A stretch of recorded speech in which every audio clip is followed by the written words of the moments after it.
La falla infantil de Salvador Giner Gregorio Gea de este año es obra de Xavier Bonilla. Lleva por título Ya no tinc por y participa en la sección 15ª.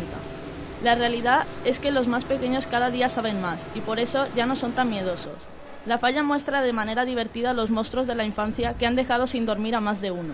La televisión, los dibujos animados y las videoconsolas no dejan lugar para el miedo en los niños de hoy en día, que están más acostumbrados a tratar con zombies que con osos amorosos.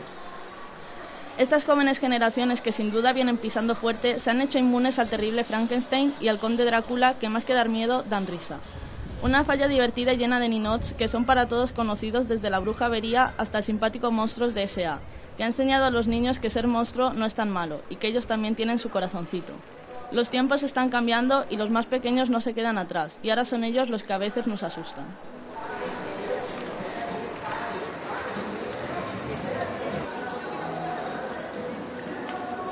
¿Qué acto es el que más te gusta y el que esperas o has esperado con más ganas? El que más me gusta es la Crida y el que más espero la Frena.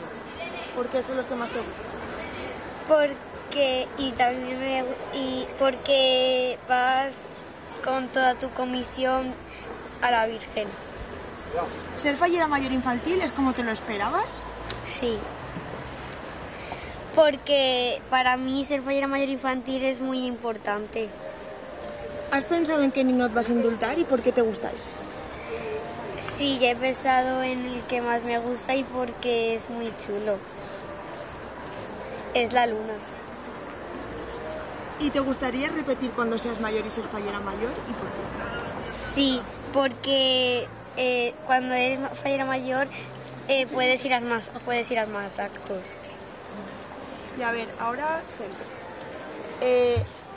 ¿Ser presidente es tal y como te lo esperabas y te gustaría repetir cuando seas mayor? Sí, porque es muy chulo ser presidente. ¿Qué tal te llevas con la fallera mayor infantil? ¿Os lleváis bien? Sí. ¿Por qué tu falla, o sea, tu comisión, crees que es la mejor? Porque tengo muchos amigos desde hace años y juego siempre con ellos en el parque, tirando petardos, disfrutando con ellos.